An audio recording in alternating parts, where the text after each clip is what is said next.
Working overnight security at Glenhurst Self-Storage wasn't exactly my dream job.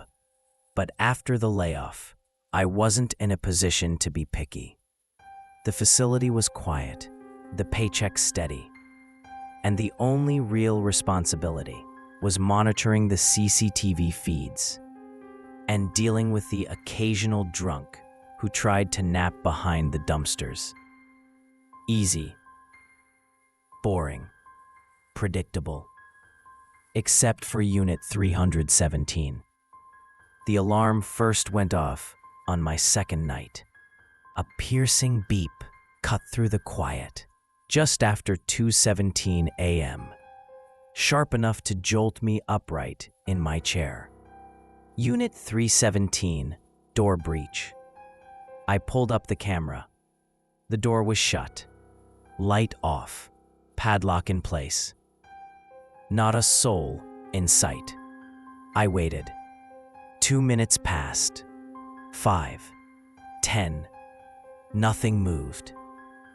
Finally, I grabbed the master keys and headed out with my flashlight. The cold slapped me awake the second I stepped outside, wind rattling the thin metal doors of each unit as I walked the row. Unit 317 was dark and silent. I crouched, checked the lock, still sealed.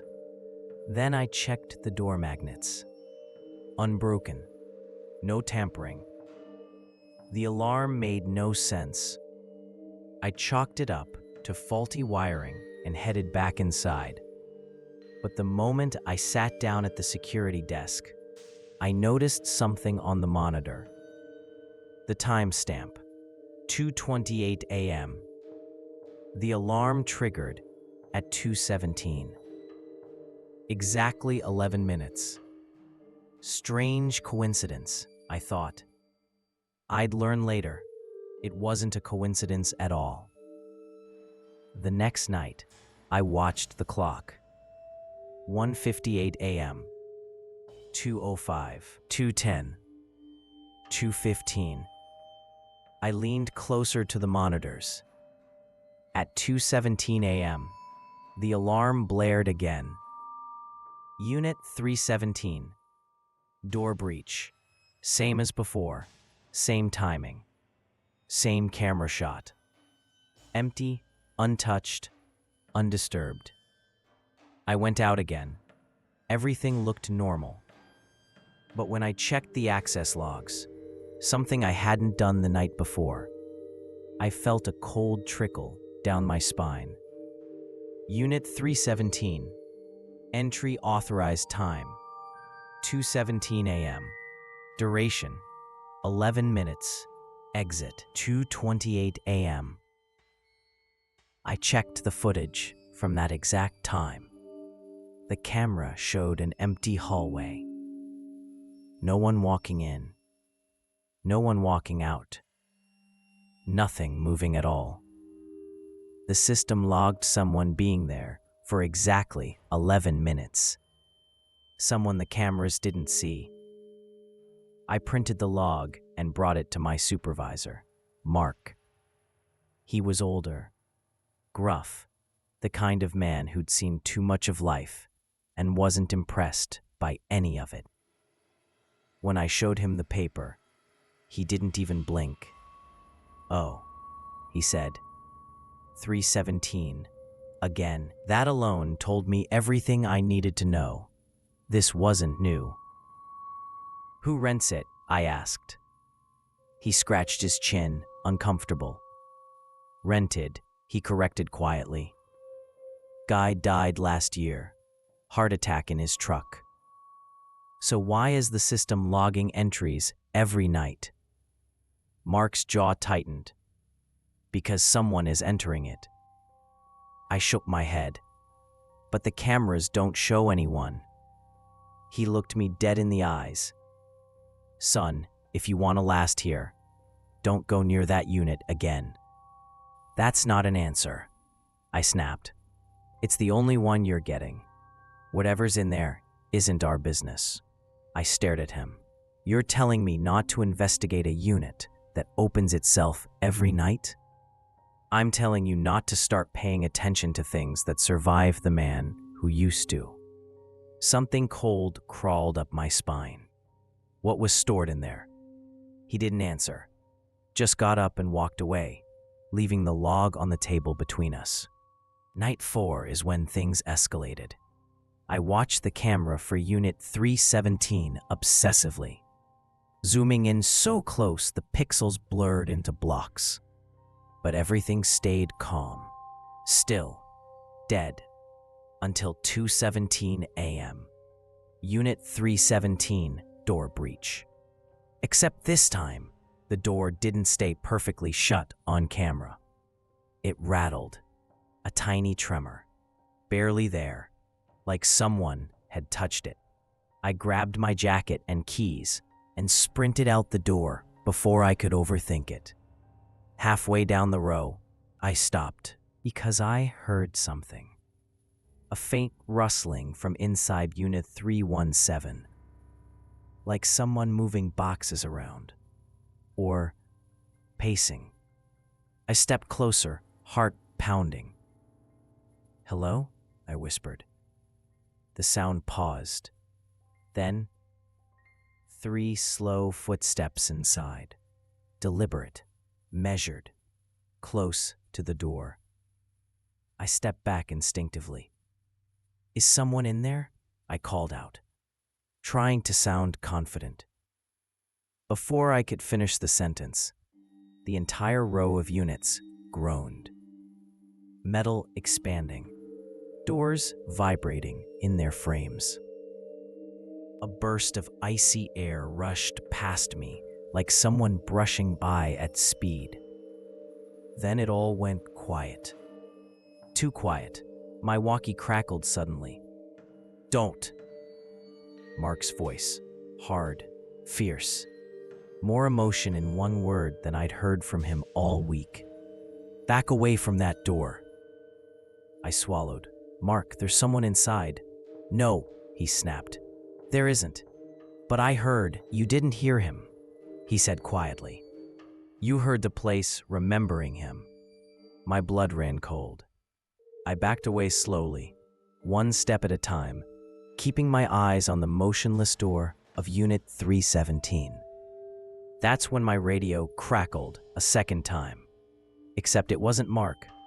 A hollow voice whispered through static, warped and distant. 11 minutes left. Every muscle in my body locked. I bolted for the office and slammed the door behind me. The alarm stopped at 2:28 a.m. Exactly 11 minutes. When my shift ended at 6 a.m., I grabbed my things and was ready to quit. But then I saw something taped to the front desk computer. A sticky note, written in unfamiliar handwriting, blocky, messy, pressed too hard into the paper. It said, "Don't quit. Keep showing up. It needs someone on the outside." Underneath it, another line. "You hear it better than we did." A third line, hurried. "Be careful. It's stronger when it knows your name." I crumpled the note, trembling. Then another alarm icon flashed on the screen. Not from Unit 317 this time. From Unit 12. The unit right beside the office. Time, 6:01 a.m. Duration, 0:11 minutes. Someone, or something, was expanding its routine.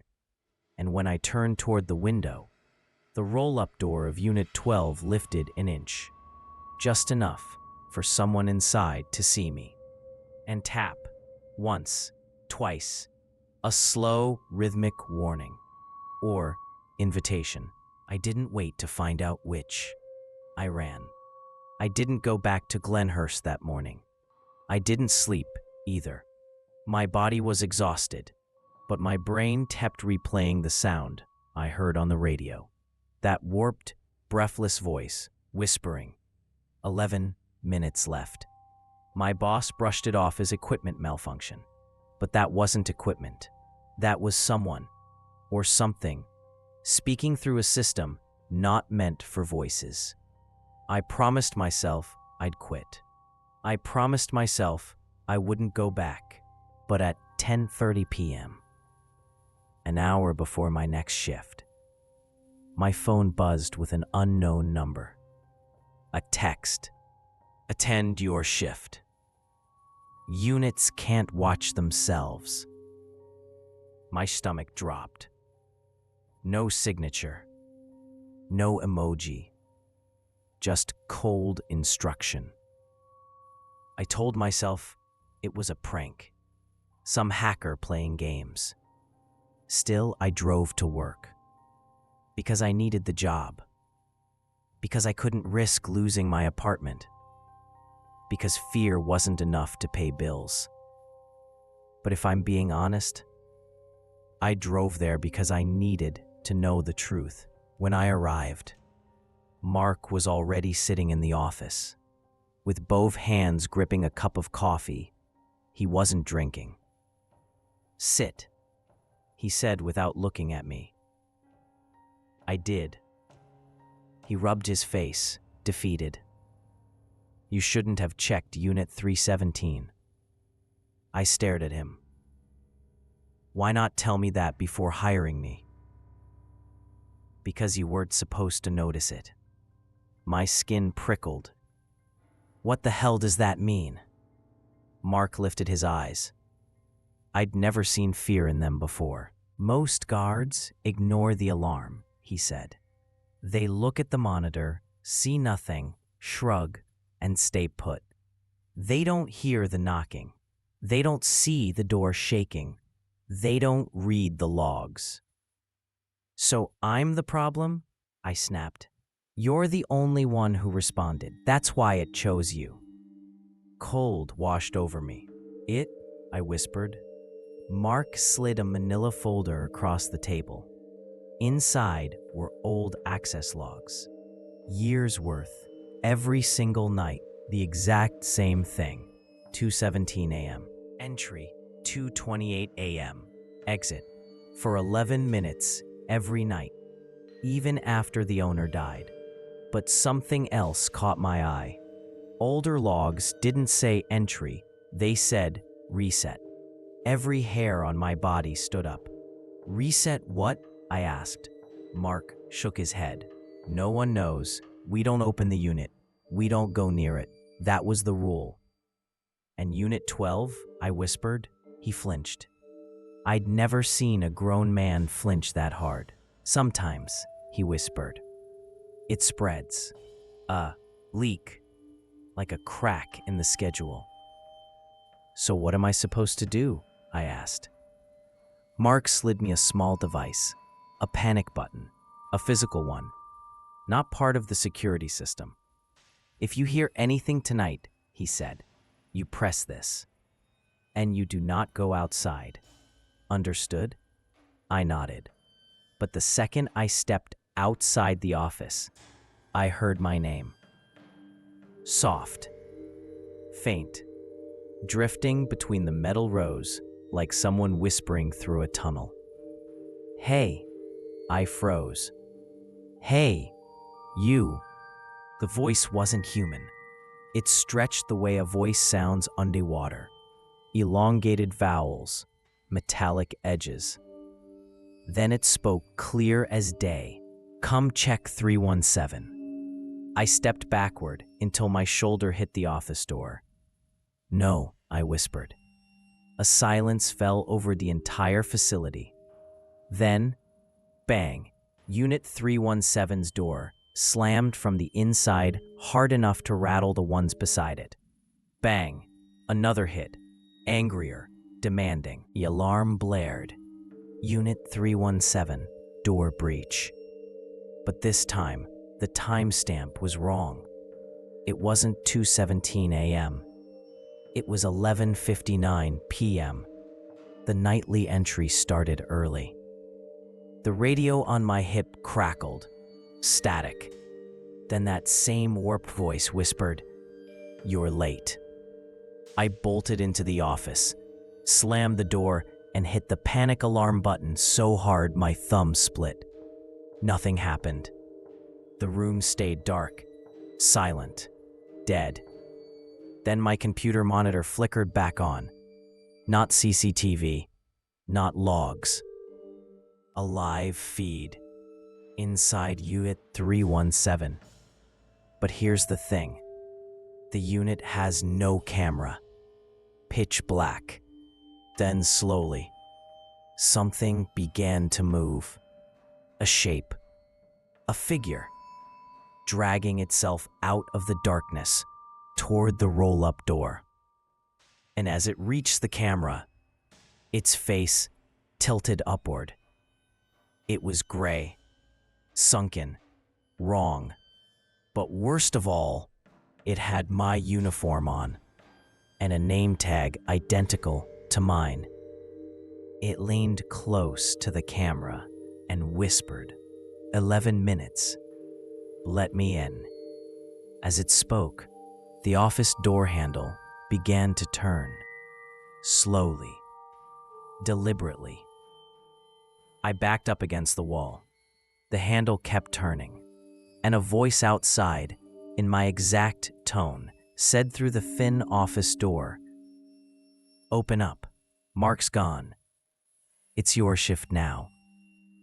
The office door handle kept turning, slow enough to make my teeth hurt. I pressed myself back against the filing cabinet, heartbeat rattling inside me like a trapped animal. "Open up," the voice repeated. My voice, perfectly matched, down to the breath. "It's your shift now." Another slow twist of the handle. I stared at the panic button in my hand. Useless. No backup. No help. No Mark. "Mark's gone," the voice had said. Gone where? I swallowed hard. "I'm not opening the door." Silence. Then, 3 soft knocks. Polite, measured, like someone practicing how humans ask permission. Knock, knock, knock, each knock more confident than the last. Then the voice came again, closer now, right against the doorframe. "If you don't open it," a pause, "I'll come through anyway." The fluorescent lights above me flickered violently, buzzing like hornets. The monitor flashed static, then returned to the live feed inside Unit 317, except the figure wasn't in the frame anymore, just empty darkness. I looked at the office door again, still locked, still shaking. Then, a soft scrape sounded behind me, inside the room. I spun around. A man stood in the corner, wearing my uniform, standing exactly like me, head tilted at the same angle I tilt mine when I'm confused or thinking. Except the face was wrong, stretched, slack, a smile pulled too wide, like it didn't have the muscle memory to get it right.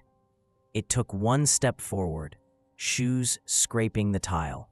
I choked out, "How did you—" The door, it mimicked the gesture I made earlier, when I stepped back nervously, like it was replaying the moment in its mind. "Doors don't matter," it said in my voice. "Only time does." Its head jerked toward the screen. 2:17 a.m. The numbers blinked. 11 minutes, it whispered. Enough to finish, enough to start. My throat tightened. "Finish what?" It smiled wider. "Replacing." Then, without warning, it lunged. I dove sideways just in time, smacking into the metal desk hard enough to rattle my teeth. Papers flew everywhere. My flashlight clattered across the floor. The figure didn't stumble.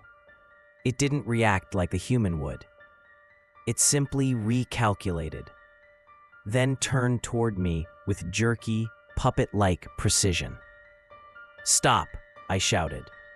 It froze mid-step. Not on command, not out of fear, out of curiosity. It tilted its head the other direction, mirroring me again. Studying, learning, becoming. "Why me?" I whispered. It answered without blinking. "You heard me." A knot formed in my stomach. "Others didn't hear you?" "They heard noise," it said. "Static. You heard words." "That means nothing," I shot back. It smiled. "It means everything. You're the one who understands time."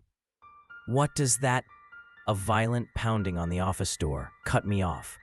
Bang, bang, bang. The door frame shook. This time, I recognized the sound immediately. Mark. "Open the door," he shouted. "Let me in now."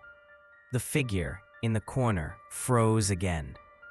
Then slowly, so slowly, it turned its head toward the door. A sick, delighted smile crawled across its face. "It isn't him," it whispered. My pulse hammered. "Don't open it." "Why?" I whispered.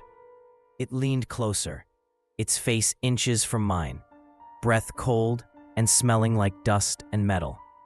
"Because he came in through Unit 317.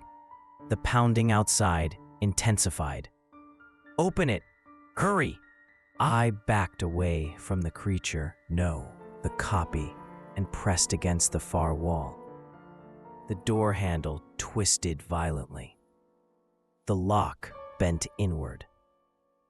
The thing wearing my uniform cocked its head at the breaking door like a child, watching an animal escape a cage. Then it whispered, "You have 10 minutes left." My eyes shot to the computer clock. 2:18 a.m. Mark, or whatever had his voice, slammed the door so hard the hinges shrieked. The creature in my uniform took another rigid step toward me. Closer, closer, smiling. "If you want to live," it said, "you need to know what he stored in 317. It leaned inches from my ear, and why it chooses a new guard every year. The door behind us cracked down the center. Mark's voice twisted through the split. "Let me in."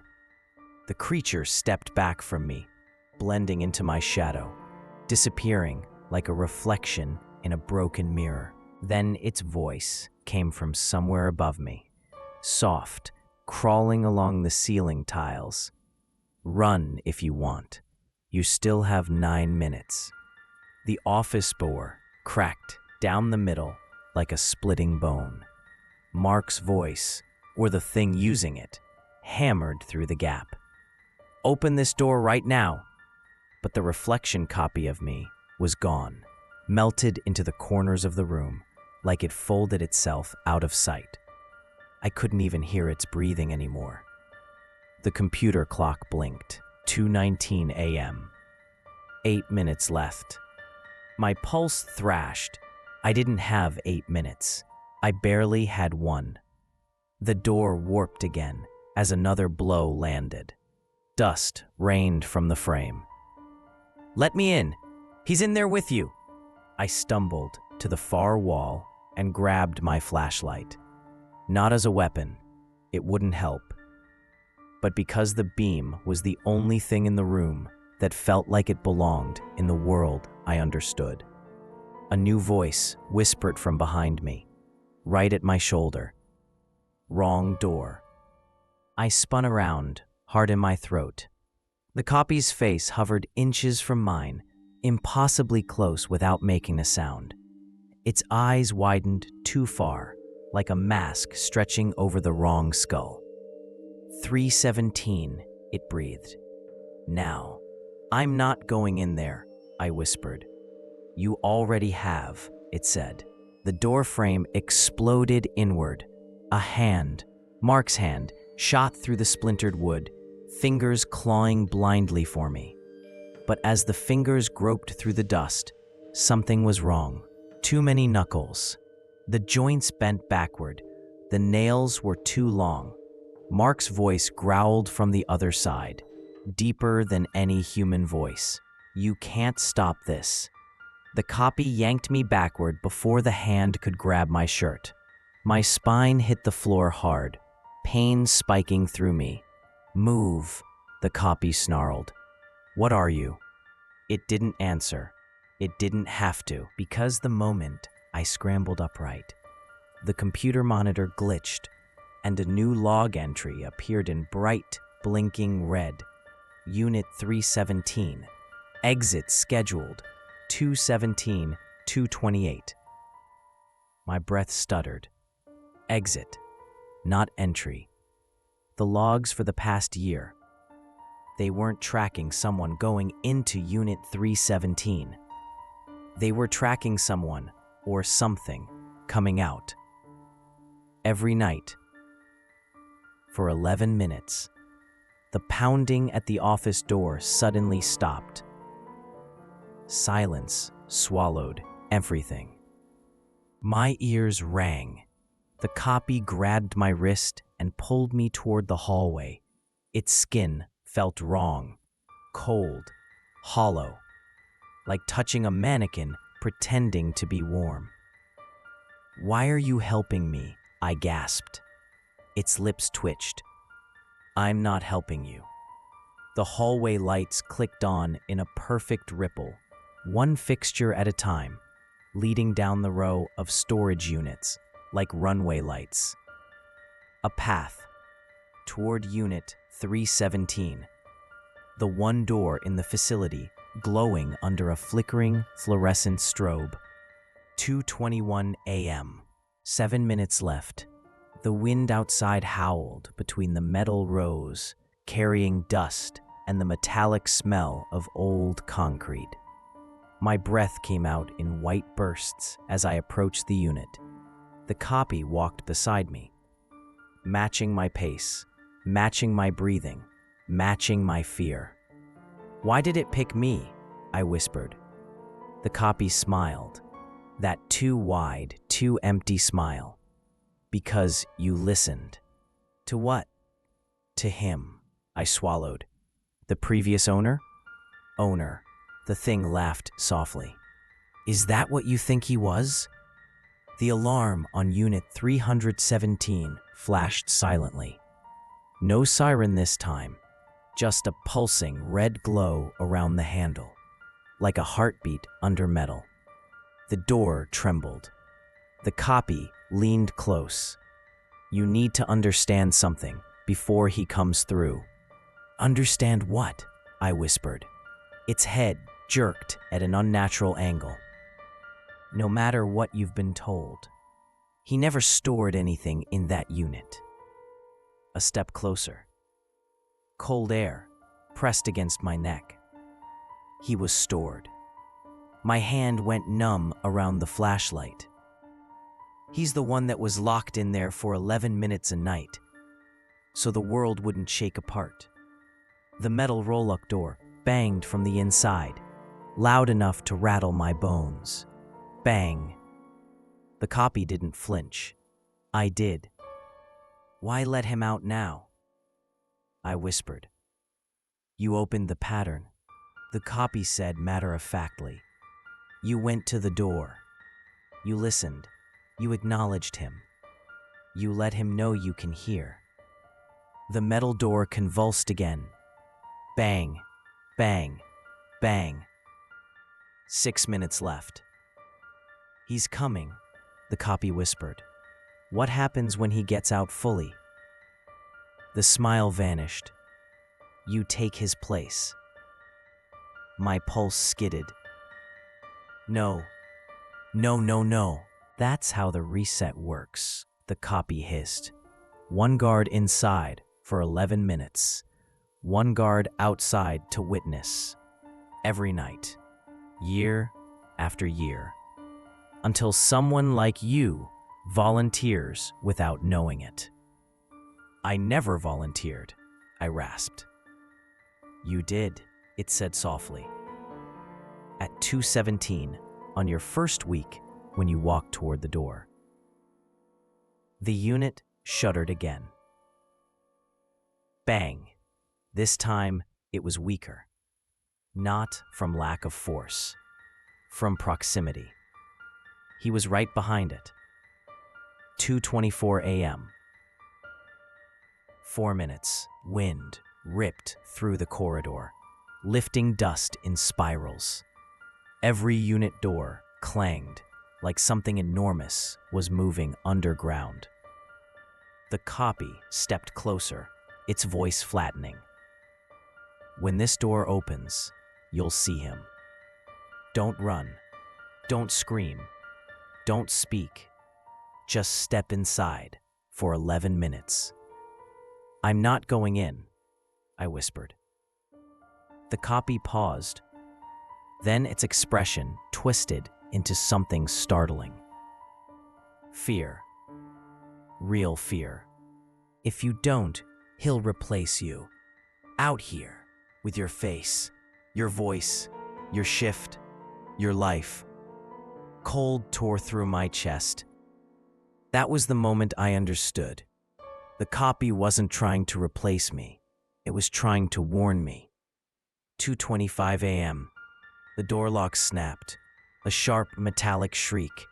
A voice, low, layered, impossibly ancient, rolled beneath the metal. Time. The copy shoved me backward. Don't let him choose for you. Step inside, or he'll become you forever. The door curled upward an inch, 2 inches. Cold black air poured out. My reflection crawled across the metal like a ripple. The voice again. 12 minutes. The copy shook me. Go. I forced myself toward the opening, but something grabbed my ankle. Mark's voice screamed behind me. Don't do it. That's not how you stop him. I turned. Mark stood at the end of the row, or what was left of Mark. Stretched face, black eyes, limbs wrong. He pointed at the copy. That's the imposter, not him. The copy shrieked, a sound like tearing metal, and lunged at me. I stumbled back, falling against the concrete as both versions of the truth loomed over me. One saying, step inside. One saying, run. The door rolled up fully. Darkness spilled out. A hand, thin, gray, too long, reached outward. My name tore through the air in that layered, impossible voice. Choose. I looked at the two figures, then at the open unit, then at the clock. 2:28 a.m. 0 minutes left. I made my choice, and the world snapped sideways. I woke on the floor of the office, alarm blaring, lights strobing, a new log entry blinking on the monitor. Unit 317, entry, user, redacted, duration, 11 minutes. Cold sweat dripped down my spine. Then I saw the reflection in the monitor screen. Not mine. Too wide a smile. Too still. Too patient. A voice, my voice, but not mine, whispered behind me. I'll take the day shift.